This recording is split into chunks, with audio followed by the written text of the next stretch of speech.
Hi, everyone. I'm Rita Garwood, editor-in-chief of ABF Journal. Joining me on the podcast today is Joe Camberato. Joe is founder and CEO of National Business Capital. Joe, thanks for being here. Can you tell us a little bit about yourself? Yeah, thanks for having me, Rita. Yeah, what would you like to hear? What can I tell you about me, Rita? What do you think our listeners would most like to know about you and what you do? Yeah, I mean, I founded National Business Capital in 2007, right before the financial crisis. So it was a really fun time to start a financial services business. Fast forward today, we have a really awesome team of people. We've helped fund over $3 billion in transactions, and it's been 18 years, but I feel like I'm just getting started. That's awesome. So, in the current credit cycle, we're seeing senior lenders tighten advance rates. Where exactly is this structural friction occurring in the capital stack right now? And how is your company stepping in to bridge that gap? And what should ABL lenders understand about having you in a deal alongside them? Yeah, really good question. We really pride ourselves on really funding companies for really bridge and growth opportunities. And that's really our core focus at National. Um, you know, I think there's been a lot that's happened in the world, obviously in the last 5, 6 years. And I think really in the more recent, 6 to 12 months, you really see lenders really tightening up. And I think, also businesses have kind of been going through this like re-stabilization type of period where, COVID happened, things slingshotted, companies really took off. There was crazy pent up demand, and then things kind of just got back to like a little, reality. And as that's happened, everyone's had to like regain their footing, lenders and businesses. Where we're really finding a lot of success and working with ABL, other senior lenders, and we also do deals where there is no senior lender, so we are the senior lender. But when we work with other asset-based lenders, or banks or other senior lenders, we really can kind of come in like an over advance or junior capital or subordinated, type of position. We'll work with those lenders, and we can come in to really provide the working capital that's needed to really keep the business moving forward. And mostly what we're seeing is just businesses that have really great opportunities where their current, senior lender, they're kind of at max capacity, whether it's AR and inventory, but they have an opportunity to buy a lot more inventory, or they have an opportunity to acquire a business, or something just, came out of the blue, that, will have a really good ROI and positive impact for the business, but their current solution is either not going to move fast enough, like maybe they could, increase their line or facility, or maybe they could refinance it, but that's just by the time they do that, they'll lose out in the opportunity, or um, you know, upsizing the facility, increasing it, or refinancing it, just not really an option. And they got to move fast. So that's where that sub debt piece really comes in and works really well. Oh, that's great. So we also have private equity and private credit professionals in our audience as well. For those listeners, how would you differentiate National Business Capital's subordinate product from traditional mezzanine? And are you seeing it used more as a permanent capital or as high velocity bridge for specific milestones? Yeah, that's those are really all good questions, and I'll answer those. Um, we're a mezz alternative. What really makes us different is we don't, require equity. We don't take, we don't have, really any aggressive covenants. So we're not taking equity. We're very covenant light, and a lot of times we really don't have covenants. And we don't have any, revenue kickers or other things that come along with some of the mezz structures that can get complicated. The underwrites can be a long period of time, and in some situations, depending on the mezz lender, it can be really restrictive for the business because you have to really manage all of those covenants that are really added in. And those deals can get really expensive when you add in the equity. So when we come in, we're non-dilutive, no equity. It's a straight, cost, and you really know what you're getting yourself into. And we really see ourselves as a high velocity bridge. And we have some clients that have been with us for 10 years that every time they have a unique opportunity, and sometimes that's once a year, sometimes it's every 24 months, they'll come back to us. It's easy, it's simple. We have a great relationship. We can move fast. They use us. They take advantage of the opportunity, they pay us off, and the next time they have one, they come back to us. We love those clients. Um, and usually we're not here as like a long-term solution, like a standard, bank or asset-based lender. And the bridge and high growth situations really make sense for us. But again, we have clients that have been with us, for a long time. When it comes to working with private equity folks and private credit, there's a few different ways that I think, bring a lot of value to people in those industries. We love working with private equity, independent sponsors, and we've really become a part of the capital stack. We've had some recent deals where it's been a $5 million gap or a $10 million gap in an acquisition. We just had an $8 million deal that was like a military contractor, and they were falling short. The investment banker that they're working with and the private equity group, they just couldn't fill this last $8 million piece. And we came in and we did, 8 million in a junior position, and worked with everyone, and we're able to help them close a deal. So for private equity and independent sponsors, we can come in and fill those capital gaps where they don't need to go and raise more money and further dilute themselves or give up more equity, or they don't have to keep, spending more time in raising money, or battle it out with a senior lender to get that increase in order to close in a deal. And we'll do those situations as like small as 500,000 up to about 10, $12 million. So it can be a real big value add and really helpful for private equity when they're trying to get a deal closed and across the finish line. When we're working with private credit, most private credit lenders are really focused on $10 million transactions and higher. So when there's a transaction that's below that, a lot of times we'll work with those lenders, and they'll pass them off to us, and we'll come in and step in, and we're really great at $10, $12 million deals and under. So we can really be helpful there and like a power partner for them. And vice versa. If we have a deal that's larger, and sometimes we'll loop folks in like that to take a look at it. Another thing too is sometimes we've seen private credit deals where they want to do 10 million or 20 million, and they still need another million or 2 million or $5 million, and they're just kind of at capacity what they're able to do, based on their guidelines and underwriting, credit policies. We might come in with them in a junior position where they'll do 10, and we'll do the 2 million to get to 12, or they'll do 10 and we'll do 5. So we really pride ourselves in working with other lenders, private credit groups, and independent sponsors and private equity, and helping being a partner, and not only we're getting a transaction done, but we're helping them close one of their transactions. That's great. So how do you approach sponsor-backed deals differently from non-sponsored transactions, given that private equity-backed borrowers bring a different information quality and exit timelines and sponsor support? How does that shape the way that you underwrite and price subordinate risk? It's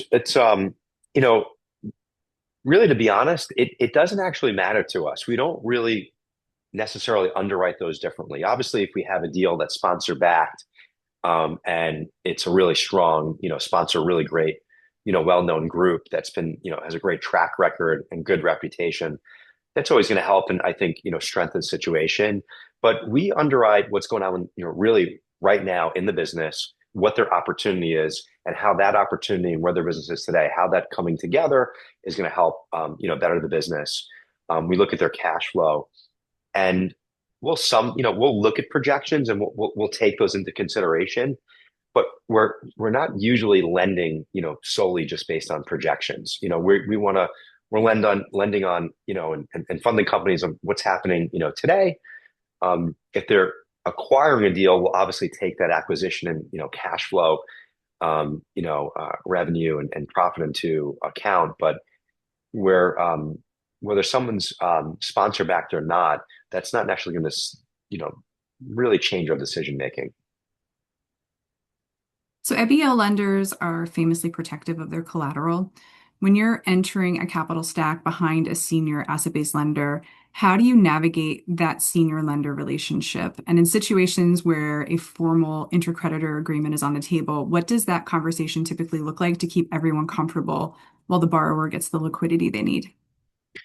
Yeah, it really just I think comes down to getting everyone comfortable and getting everyone on a call and really understanding what their concerns are, explaining what we're looking to do, what our terms look like, what we're trying to help the business accomplish, why we feel confident about their abilities to repay, and also the positive impact that it'll have on the business. And I think in those situations, it just really comes down to everyone getting comfortable and trust.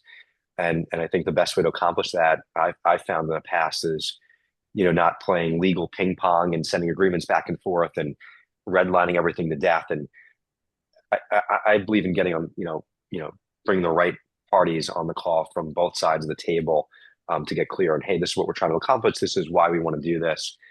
We believe it makes sense. If you do as well, let's work out the intercredit agreement and just come to terms. And everyone has different concerns in those intercredit agreements, and we really pride ourselves in working through those. And a lot of times those intercreditors are favorable for the senior lender. They're not necessarily favorable for us.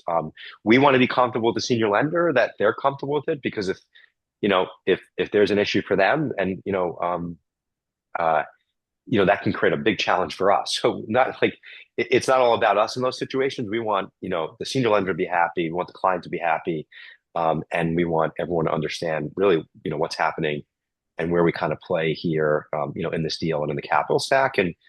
And I found as you work through those situations, get the right folks on the call, just talk through it, get everyone comfortable.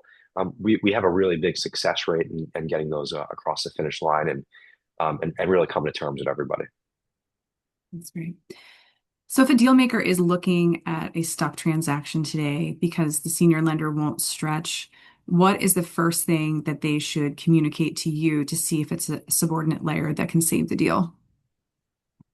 Yeah, I mean, we're seeing a lot of that. I mean, right now, a lot of the senior lenders aren't, willing to do the stretch pieces like they once did. Um, when a client comes to us, the most important thing that we really want to understand is, what's the need for capital? What are they trying to accomplish? How is it going to help their business? And do they really truly understand their opportunity? Do they understand the ROI? And are they confident that taking on additional, capital in the business is going to help them, really accomplish, their goals and their opportunity and be positive, for the business. That's like that's really like our, the core way that we look at things and what we really want to understand. So are you seeing a shift in your deal flow toward bank-driven referrals? Specifically, how can a specialty finance professional use your company to keep a client bankable when they've outgrown their current senior covenants? Yeah, I mean, we get business from a number of different folks, banks, banks included, but it's not just banks. We've we work with a lot of banks, and we've seen a lot of situations where banks cannot over advance, but also at the same time they have a really, we have a deal right now, really great bank deal, really great terms. It doesn't really make sense for them one to go to another bank. They're going to wind up, you know, um, at best in the same type of situation, meaning like the same type of line, very similar costs, advance rates, everything, or potentially worse, right? So, in those situations, just say, stay where you are. If they went to an ABL, then the cost is obviously usually going to kick up in those situations. So, where we bring value to bankers in those situations, like, this client is a great deal. They like the client. The client should stay there. They have really great terms, but your client has an opportunity. You can't over advance for them to do that. Um, if we can come in and give them the capital that they need, they can execute on their opportunity. A lot of times it's inventory purchasing or a small acquisition or some other unique, need for, working capital, usually around some sort of expansion or something. A lot of times when we come in and we get that deal done, one, it avoids the client from shopping around and moving the relationship to another bank, or winding up in an ABL. The other thing that can happen, especially if they're buying like inventory at bulk and they just can't pull any more capital from their existing line. Well, if they buy that inventory, then they go sell that inventory. It'll usually increase and kick up their AR. And now, do they just level up their AR And does that actually help the bank now increase their line or give them the ability to advance more from the bank? So it can wind up being a win-win for everybody. The bank could win because they can deploy more capital because now they have more AR that maybe they needed and inventory. And it's a win-win for the customer because they're able to take advantage of an opportunity that they weren't able to with their current, bank deal. So, for the turnaround professionals and business consultants who are in our audience, how does your capital function in an early distress scenario? What some call the yellow zone. Can you can your debt layer provide the necessary runway for a restructuring plan without triggering a default on the senior line? Those situations are always really case by case. And, when someone's in a distressed situation, obviously, you know, uh, we always want to help and we want to help companies get back on track. And, some of those situations are, I'm literally talking with someone right now that's, going through that, hired a CEO and they came in and they made some really bad decisions and they're having to come in and clean up that mess. And, we're working through it now. So, we really have to understand the situation, what's happening, what went wrong, and what are they doing, right now, and what are their plans in order to fix that. And then, do we see a real clear path of them coming out of that? For us, and the way we look at deals, we're looking at cash flow, we're looking at opportunity. We really need to understand that they've stabilized their situation, they've stabilized their cash flow, and that there's a clear way that we can work through that. And working through that may be working with the senior lender and making sure we're all on the same page. Because the last thing we want to do is come in and put our own capital at risk and then trigger a technical default or something like that that kicks up the senior lender. We don't want to piss them off and we don't want them to start taking action that hurts the business and us. Um, but it's really just understanding like what happened, where they are and where they're going. And all those situations are they're all really different. So true. So, how would you compare your speed to underwrite and price subordinate risk to that of a traditional mezzanine fund, especially in a complex M&A or tucked-in acquisition scenario? Extremely fast. I mean, we move very quickly. We really do pride ourselves on speed. Um, you know, we've really built the company just from an operational process standpoint. Big focus on, we've had a huge focus on technology really from day one. We also have really great team of people here. Um, and we can, we package up deals very fast. We have a whole dedicated processing department that works with our sales team, along with our technology that can get everything really in, we can package up a deal and have it into our system, in under an hour, just because of a number of things in the way that we operate. But we move really quick. That $8 million deal that I mentioned to you, we underwrote that and got it funded in a week. And that was subordinated. I mean, that was really fast. It was all hands on deck. There's 5 people from our team that were working on that. Um, we spoke with the client and one of our um, referral partnerships, and they reached out to us on a Friday night. They got us everything over the weekend. We had a call set for first thing Monday morning. We did a site visit on Wednesday, Thursday, and we funded the deal on a Friday. So we moved really, really quickly. So it was a unique situation. We really loved the founders who were ex-military Marines, super structured, built a really great business, really scaled, grew it. The acquisition made a ton of sense, and they were going to lose out on it, not because of us, but because someone else dropped the ball. We were looped in um, by someone that we've had a great relationship for a very long time and said, "Hey, can you help here? I don't know if this is going to be possible, and sorry to put you under the gun, but we did what we had to do, and it was all hands on deck, and we were able to make it work. So that's a pretty fast situation, but we usually can underwrite deals in 5 to 10 business days, and fund companies in 5 to 15 business days. When the transactions get more complex, when it's acquisitions, when there's multiple parties involved, decision making back and forth. I mean, it usually deals, as far like underwriting and us reviewing it and getting an offer out and having a solid offer and approval. Um, we're very quick to make that happen, but usually what slows that down is when there's, another party in the mix, if it's an acquisition, so a buyer or seller, or, it's just some sort of an opportunity where a number of things have to line up and they're trying to get all the pieces, in order before they can move forward. So interest rates have been higher for longer than expected for a while now, and we keep hearing that they're supposed to go down, but have not gotten to the level that we would like them to be. How are you and your private equity partners evaluating the hurdle rate for subdebt? Is the focus shifting more toward cash flow coverage or enterprise value? We always focused on cash flow coverage. To us, um, enterprise value. It doesn't usually make a difference. Obviously, for private equity partners that we work with, that does matter.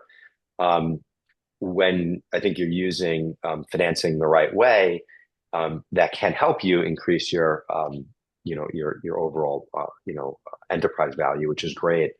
But we are focused on cash flow coverage today, and not, hey, if we do this, you should have the cash flow coverage, because I think in this market, anyone underwriting in that way, you can find yourself in a situation. So we want to understand that you can really, cover this today, unless it's an acquisition and we're funding you as that acquisition closes and we're confirming it closes and maybe funding in escrow or whatever, where, the synergy together and we've underwrote the new cash flow with the current cash flow, that's a little bit different. But we want to be clear that your cash flow coverage, the way it stands, makes sense. That makes sense. So we are rapidly approaching the midpoint of this year. We're not there yet. But as you look to the second half of 2026, do you anticipate capital stacks becoming more fragmented, or are you seeing a move toward more consolidated one-stop financing solutions? And how does National Business Capital position itself either way? Yeah, well, what a wild first half of the year it will be at this point. A lot of things happening out there in the world. I think as we, from this point and beyond, and I think for a while, I think there's been a lot of changes that's happened in the world of financing, and the one word that comes to mind to me is collaboration. I've been doing this for 18 years. I've never seen more collaboration between multiple lenders and private equity happening. When you go years back, especially before COVID, companies were either borrowing debt or they were going the private equity route, and they worked with one lender. And if you even talked about another lender, everyone freaked out. And now I feel like you're in this world, and I'm seeing some really great companies. I'm seeing really great private equity groups where um, there's a lot of collaboration happening. Private equity groups are working with other private equity groups to help with their raise. There's a senior lender and a subordinated lender in the mix, and companies as they grow are realizing that the old school days of where you just worked with one lender and that's it. It's very difficult to do that right now in this type of environment where things keep changing and opportunities pop up out of nowhere, and you have to keep moving and shifting. And I think we're just seeing some of the best deals where there's more than one lender in the mix. But I think what's key to all that, and more than one private equity group in the mix, um, and there might be some, sprinkling some mezz debt there. Like there's a lot of things that are happening with that, equipment financing lenders, and I think borrowers are starting to realize that you can't just have it's you know just having one lender might not be the right approach, and you need to pull in the right lender for the right need as necessary. But I think the key to that um, is that you're managing the collaboration between lenders and everybody's on the same page and you're working together, not doing things behind the scenes that you bring a surprise to another lender, and then that can create a lot of challenges and lead to a whole other set of issues. So and I think that's where sometimes clients think that they're doing the right thing. They're doing what's best for their business, and they're not openly being transparent with the different lenders that they're working with. And I think that leads to challenges. For sure. So, last question I have for you. What is the one thing that ABF Journal's audience, whether that's an ABL lender, a private equity sponsor, an M&A advisor, what would they most misunderstand about where subordinate debt actually fits into a deal? I think it's important that, not all lenders, and finance groups are alike. I think we've been at this for 18 years. We have a really great team and great group of people. We really understand business, our clients that we're working with, and we understand how to work with different lenders. I think that there's a time and a place where that can make a lot of sense, and sometimes it doesn't. I think every situation is different. And I think right now, trying to source the perfect deal, it's becoming more challenging. So I think that you have to keep your options open. And I think it's very easy to walk from a deal or say no to new ideas. But I think it's, right now in this market, in this environment, you have to be open-minded. And if you're working with the right people, I think that subordinate debt can, really play a really great place and help get deals across the finish line that they may have had to pass on or walk away from, or maybe they would have lost. So I think be open-minded in this market. I think the one thing that's made us successful is constantly changing with the environment, changing with the times, and always exploring new ways to get deals done. And I think when you put the client first, you're open-minded and figure out how to, really figure out solutions. Um, that's how you get really unique and complicated transactions done. And right now, I think most transactions like come with some little twist attached to it. So you have to be open-minded in this market. So true. Well, Joe, thank you so much for being on the podcast today. I liked our conversation. Appreciate you sharing all of your insights. Yeah, thank you for having me, Rita. I appreciate it.